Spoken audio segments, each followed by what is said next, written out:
दोस्तों, BEE इन Hindi channel में आप सभी लोगों का एक बार फिर से स्वागत है। मैं हूं रवि सिंह। चलिए शुरू करते हैं आज का टॉपिक। आज का हमारा टॉपिक है रिपल फैक्टर। तो आइए जानते हैं रिपल फैक्टर होता क्या है। रिपल फैक्टर, जैसा कि हमने पिछले वीडियो में फॉर्म फैक्टर के बारे में पढ़ा था, मैंने आप लोग को 3 तरह के फॉर्म बताए थे। पहला था प्योर डीसी, दूसरा था वायरिंग डीसी, तीसरा था पल्सेटिंग डीसी। ये 3 होते थे, ठीक है। तो जैसे कि मैंने बताया था, प्योर डीसी का वेव फॉर्म 1 होता था, ठीक है, और वायरिंग डीसी का मतलब 1 से अधिक, पल्सेटिंग डीसी का भी 1 से अधिक, ठीक है। तो ये देखिए, यदि प्योर डीसी का वेव फॉर्म फैक्टर 1 है तो इसका फॉर्म फैक्टर 1 से अधिक है। यानी जब फॉर्म फैक्टर 1 होता था तो उस समय प्योर डीसी होता था, यानी ये 1 से अधिक है, यानी इसमें डीसी के साथ साथ कुछ और भी सम्मिलित है। डीसी का फॉर्म फैक्टर 1 तक केवल है, यानी उससे 1 से ये अधिक ही है, यानी इसमें कुछ और भी सम्मिलित है। यानी क्या सम्मिलित है? एसी सम्मिलित है, इसमें एसी भी सम्मिलित है, ठीक है। तो इसे ही हम लोग बोलते हैं रिपिल। किसी डीसी हाफ साइकिल में एसी के कुछ कंपोनेंट भी सम्मिलित होते हैं, तो उसे बोलते हैं रिपिल, ठीक है। तो आइए हम लोग इसका डिफिनेशन देखते हैं। डीसी हाफ साइकिल से प्राप्त डीसी में कुछ अंश एसी के भी सम्मिलित होते हैं, इन्हें हम हार्मोनिक के नाम से भी जानते हैं। देखिए, रिपिल फैक्टर क्या होता है। रिपिल फैक्टर हमें यह बताता है कि डीसी वेवफॉर्म में कितना एसी का अंश उपस्थित है। आइए हम लोग कैसे ज्ञात करेंगे। तो तरीका नंबर 1, सबसे पहला तरीका यह है, जैसा कि हम लोग जानते थे कि फॉर्म फैक्टर जब 1 होता था तो वो प्योर डीसी होता था। तो हम लोग क्या करें, प्योर डीसी में से क्या करें, घटा दें। जो वैल्यू आएगी वही होगी एसी की, ठीक है। जैसे कि मान लीजिए ये एक पल्सेटिंग डीसी है, तो इसका फॉर्म फैक्टर 1 से अधिक ही बनेगा। तो हम लोग क्या करें, तो हमें यह पता करना है कि इसमें कितने एसी के अंश उपस्थित हैं। तो हम लोग क्या करें, डीसी में से घटा दें, ठीक है।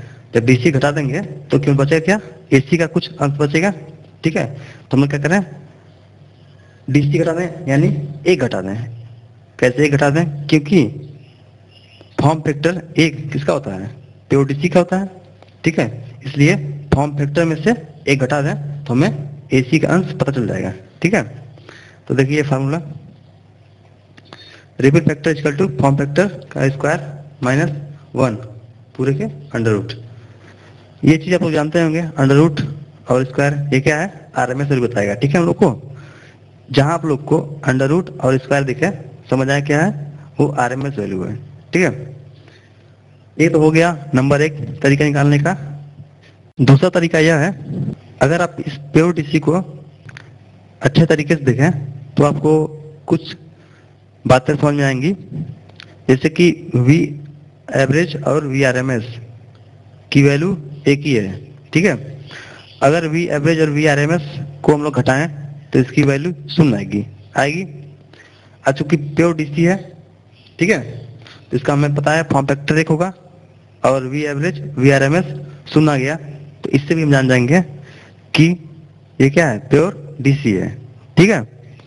देखिए तीनों का मान वीएम, चाहे वी एवरेज चाहे वी आरएमएस, अगर दोनों किसी वीएम या वी एवरेज को हटा दें, ठीक है, इसकी वैल्यू क्या आएगी, 0 आएगी। या वी एवरेज या वी आरएमएस को हटा दें तो इसकी वैल्यू 0 आएगी।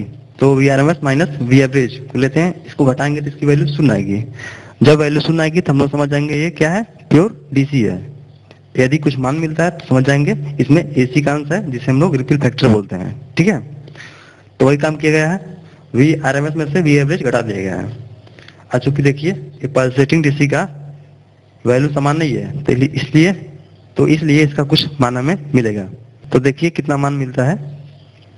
तो देखिए ये फार्मूला है, ripple factor under root RMS value है, इसलिए अंडर रूट में अंडर रूट वी आरएमएस का स्क्वायर माइनस वी एवरेज का स्क्वायर, ठीक है।